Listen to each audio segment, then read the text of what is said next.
Troglodyte warning. Today I want to talk about the terrorist attack on Friday the 20th of December, where 200 people have been left in serious condition, 40 people critical condition, and 5 people have been murdered. So, who is this guy?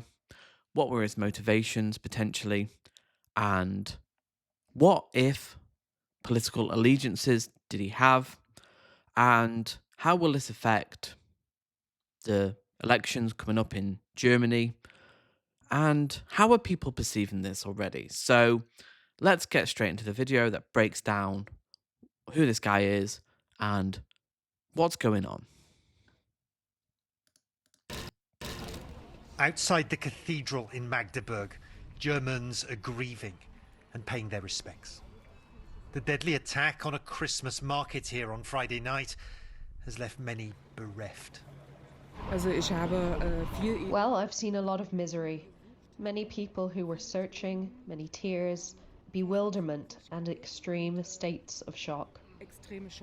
This is the moment a speeding vehicle ploughed into the bustling crowd, killing at least 5 people, according to German officials, and injuring more than 200. Carnage, but from an unexpected threat. Well, this is exactly the kind of attack on a packed Christmas market that Germany has suffered in the past and feared could happen again. But what's so unexpected is the profile of the alleged attacker. Not an Islamist, but anti-Islam. Not a recent immigrant to Germany, but settled here for nearly 20 years. Part of the community, a doctor in a nearby clinic. Very few, if any, saw that coming. Now dramatic video has emerged of the suspect's arrest at the scene of the market attack. A US activist group has now identified him as Taleb al-Abdul Mohsin, a 50-year-old originally from Saudi Arabia, who once described himself as history's most aggressive critic of Islam, particularly opposed to the Saudi regime. On social media, Abdul Mohsin has repeatedly expressed support for the German far-right AfD party, also claiming Germany wants to Islamize Europe. Which is deeply ironic because you look at the response from Nigel Farage, Elon Musk, Geert Wilders in the Netherlands, a far-right leader of the Freedom Party, and they are just assuming because of the colour of this guy, because he was from Saudi Arabia, that he is an Islamic terrorist. And we don't know for definite at this point what his motivation is, but there is evidence that links him to the far right. He is anti-Islam, he is pro-Israel, so again, we don't know, but it's deeply ironic that people are just jumping to these conclusions that he's an Islamic terrorist because of his methods, his modus operandi, whereas actually we have no idea yet. And it's insane that people already are just becoming conspiratorial and just assuming this guy. It's like, oh no, there's no chance he could be far right. He could be a supporter of the AfD, that he could be the opposite of what people are perceiving him to be. And now this horrific attack, allegedly committed by a self-confessed Islamophobe, fueling Germany's growing anti-immigration mood. Wen mache ich verantwortlich? Eigentlich unsere Politik. Our politicians are responsible for this, one local, Barbara, told me. I think there should be a clean-up of people who do these things, she says. Now is time to close our borders, says this man, Tom. Germany's pain and grief. And this is the unfortunate thing. People will be using this. It's happened in the UK, politicise it. The way the GB News is covering it, Talk TV, they can't, it doesn't fit the narrative of an Islamic terrorist. The fact he's anti-Islam, they can't even comprehend it. They're like, again, conspiracy brain rot. Oh, he has to be this because he did this. And it will be utilised and weaponised by the AfD. In 2 months, they have an election. They're second in the polls. They could win off this. Whereas, again, it seems to be that he's pointing at a far-right anti-Islam, pro-Israel position. And Again, people just ignore that. They don't want to know that. They don't want to know the truth about this guy. They just see what he did and they want to use it for their own ends. Is already giving way to anger. Well, Jessica, that anger was seen on the streets of Magdeburg earlier this evening because hundreds of far-right activists taken to the streets calling for the deportation of migrants in the country, shouting slogans, carrying banners. Remigration read the big banner at the front of them. Immigration in Germany has been growing as one of the major political issues in the country. And this attack, just a few days before Christmas, of course, has really poured fuel on the flames, as it were. Jessica. No doubt about that. Matthew Chance for us there in Germany. Thank you very much. CNN Global Affairs analyst Kim Dozier and CNN National Security analyst Peter Bergen both join us now. It's good to see both of you. Peter, I want to start first with you. With our sources telling CNN, Saudi Arabia sent multiple warnings to German authorities about this suspect that were ignored. The earliest being sent back in 2007. What do you make of those warnings being dismissed? Well, I don't exactly know.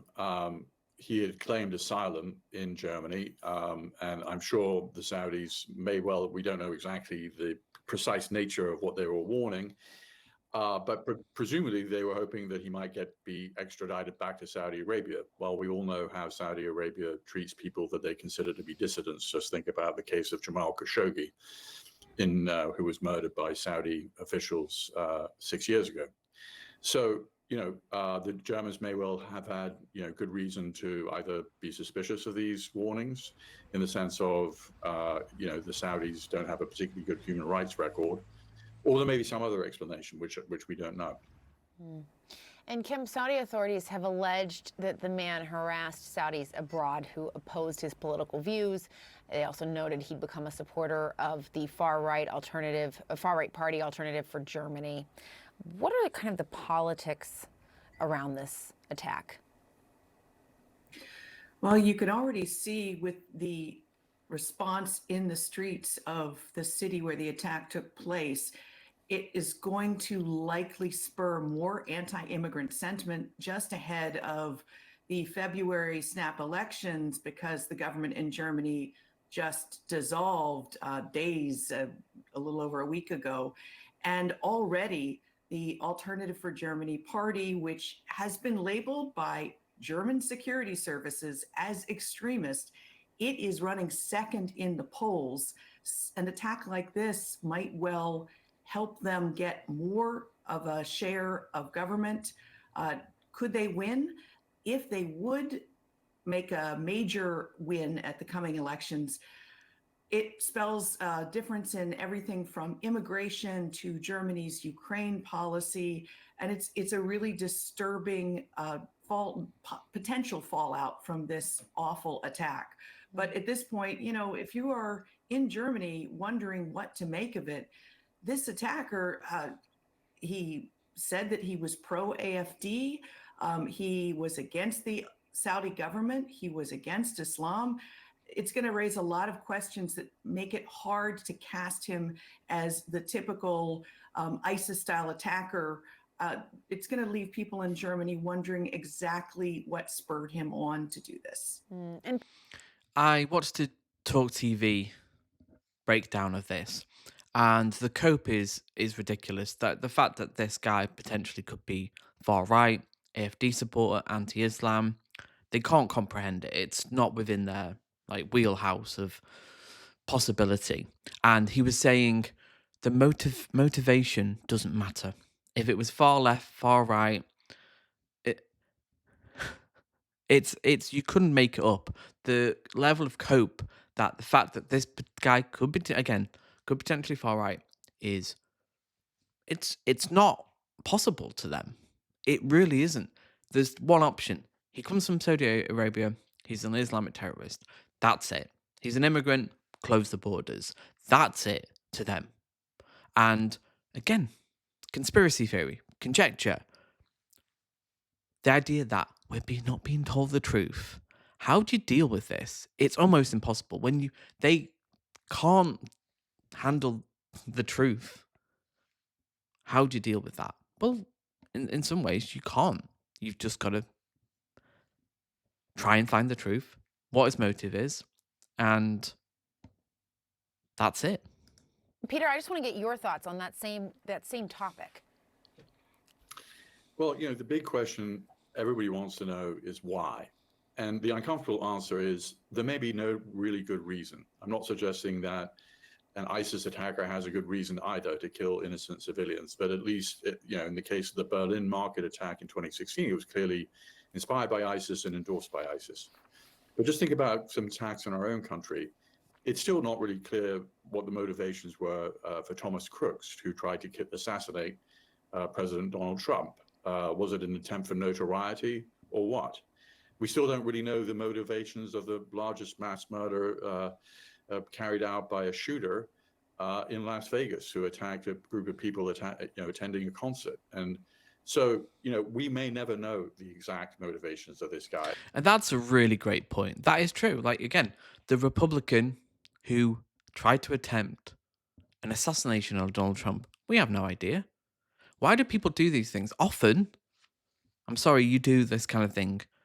I think something's gone wrong in your brain, some kind of mental health issue, some irrational basis, something's gone wrong.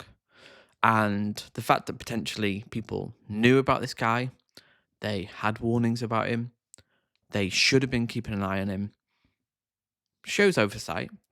But our need to know why is a very human thing. But sometimes, again, we may not know why. Yes, he may have linked to far right, but that's not necessarily the motivation here. And people like to say, oh, it's black and white. Not necessarily. Except that he probably was having some kind of life crisis. He seems to be shopping for grievances. And most of us have grievances, but we tend to grieve them away.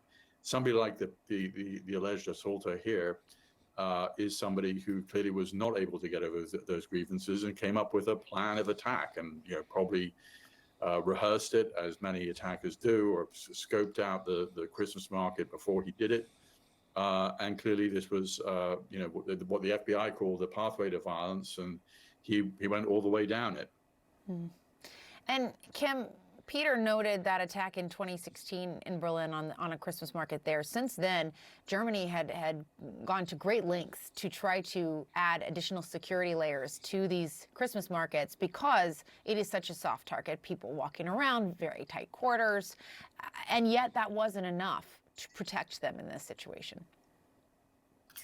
Yeah, the main question that still remained after the police gave a press conference today was, how did the doctor manage to access the emergency route into the market? Because this market did have concrete barriers called bollards all around to stop someone from driving in, but there was one area kept clear specifically for emergency vehicles, and German officials haven't figured out, was there no one on duty there, or did this guy flash his medical credentials? He was driving normally as he started turning in there. He only picked up speed apparently after he was inside, and it was too late to stop him. Just one of the many questions that Germans are left with tonight, but you can guarantee, he was not born in Germany. So I think it's going to fuel those anti-immigrant movements that already exist there and spell a very uncertain future for German politics in the coming year. Certainly. And Peter, you have to wonder in these sorts of situations, is there a concern for the possibility of copycat attacks? We know NYPD is beefing up its own security around these kinds of markets here in New York, but just that's something we see a lot of in Europe for sure. Is there a concern that this might be, someone might try to replicate this? School shooters study Columbine almost obsessively often, and school shooters look at other school shootings.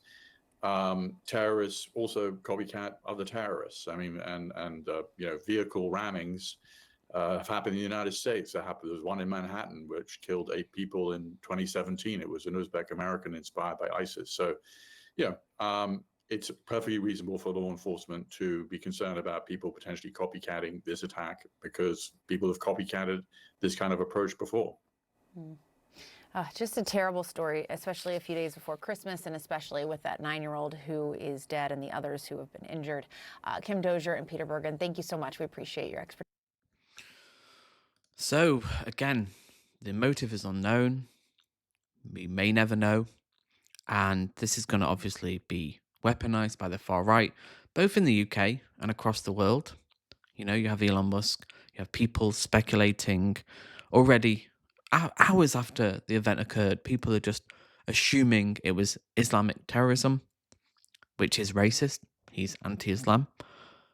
So this is maybe the new normal now, where any deviation from the narrative that is an Islamic terrorist or someone from Saudi Arabia, a Muslim, is immediately an Islamic terrorist if they commit a terrorist attack.